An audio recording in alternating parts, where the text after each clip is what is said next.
The nations bordering Africa's Great Lake Victoria are threatened by massive water hyacinth invasions. From the current perspective, the situation of Lake Victoria is unstoppable. Dense plumes cover large portions of the lake, over 250 metric tons on average per acre. Ongoing losses in food, revenue, resources, jobs and earnings, economic growth, an observed decline in the health of the lake and the local communities that rely upon it. Here we provide a new perspective, a new solution, a lake farming program. One that is both economically and environmentally sustainable. One that has the capacity to induce rapid economic growth while restoring the health of Lake Victoria and its diverse ecosystems. This is done by the harvesting of freeze-dried hyacinth biomass for generation of fuels, biofuels, biogases. The flowering parts of the water hyacinths are rich in oils, which are excellent feedstocks for green gasoline, jet fuel, and high-energy capacity biodiesel, hydrocarbons for plastic and chemical manufacturing, aromatic oils for use in perfume production. From the bulk biomass, the hyacinth petioles, and green leafy matter, production of fine powder for injector furnaces and kilns, granules of various gauge for heavy equipment and combustion engines.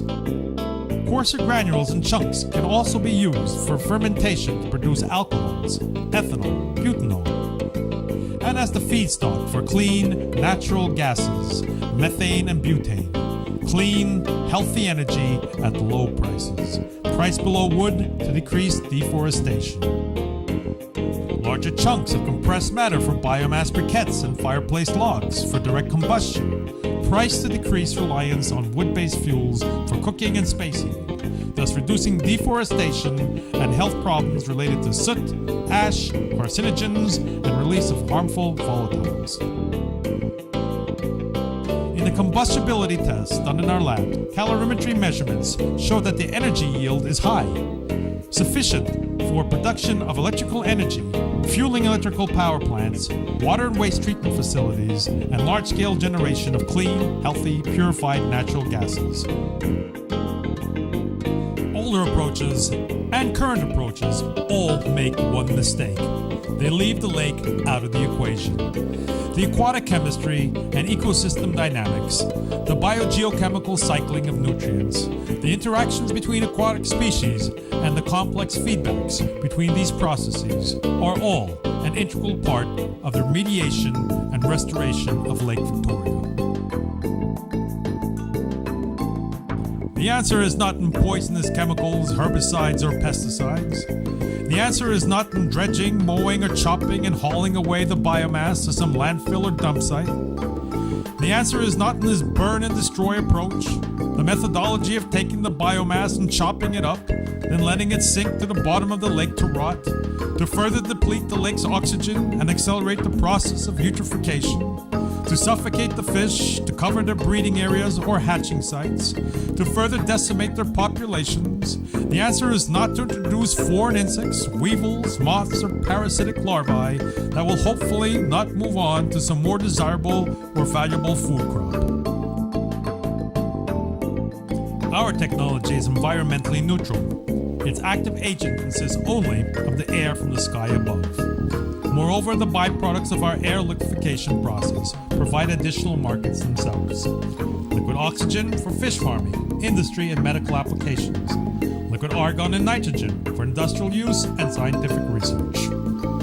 There is a greater energy yield per acre from generation of natural gases than from the direct combustion of the biomass itself. We must consider the existing problem as a means to the solution. Our guiding principle? Turn the problem into its own solution. We couple environmental sustainability with economic sustainability, taking the pollutant material and turning it into a profitable commodity. This is the philosophy of lake farming. To develop and use a technology that's environmentally neutral and a methodology that couples, wherever possible, the use of something that is unwanted, a pollutant or waste product, to create something that benefits the society.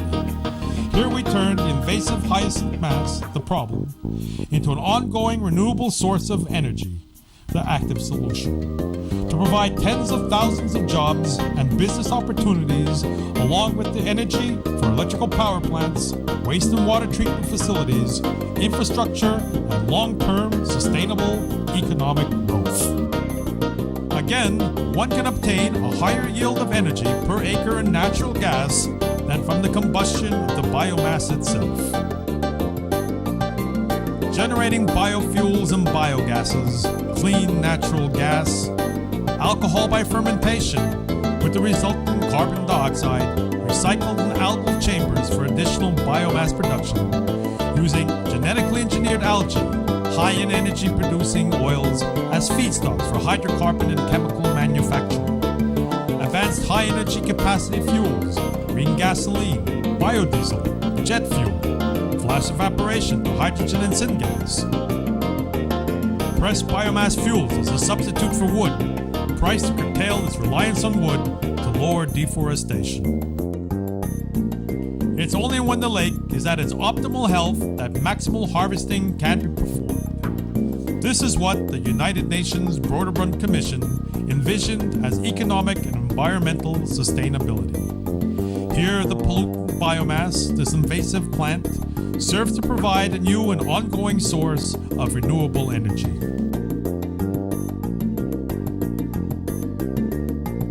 Our biomass harvesting vessels are engineered so that the biomass is freeze-dried and captured, sequestered, removed right at the lake's surface before any phytochemicals can leach out, before any of the matter can sink into the lake, into the water column.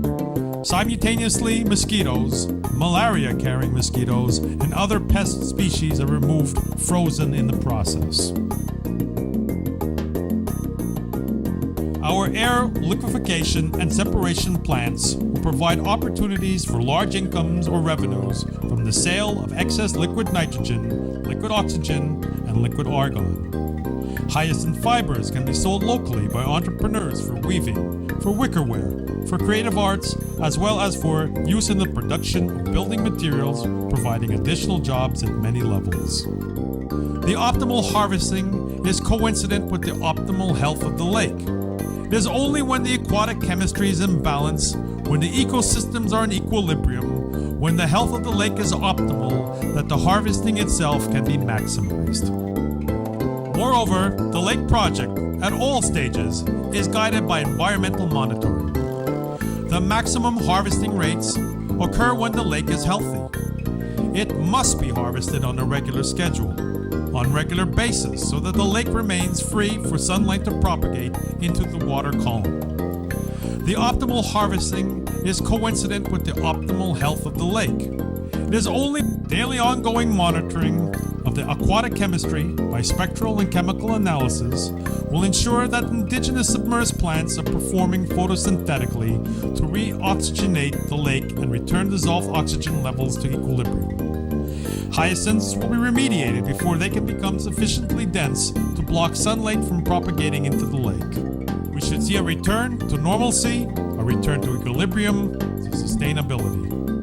Combustibility studies and calorimetry measurements of samples for energy produced per unit mass shows that yields will be sufficient for strong industrial growth in the near term. We can also expect in the near term to see the dissolved oxygen levels begin to rise, eutrophication begin to recede as the hyacinth plants are harvested and removed. Once the lake farming project is scaled up to a full lake-wide program, the region can easily go from a net energy poor region to one that is energy rich, based on the sustainability and the fact that we are producing a renewable energy product. Technology by Ocean Tech Corporation can supply Lake Victoria Environmental Company with the means to generate the energy needed by the lake nations. The lake nations of Kenya, Tanzania, and Uganda will be able to export surplus energy. Building infrastructure, building new power plants and waste treatment facilities, new industries, sustainable long-term economic development and growth, while still having the capacity to sell surplus energy on the world market. The success of the program will only be possible because of Lake Victoria Environmental Company's capability, their strong motivation to provide benefits to local communities, and their demonstrated expertise. To see a return of Lake Victoria to its natural glory, Lake Victoria Environmental Company is Ocean Tech Corporation's sole designated licensee.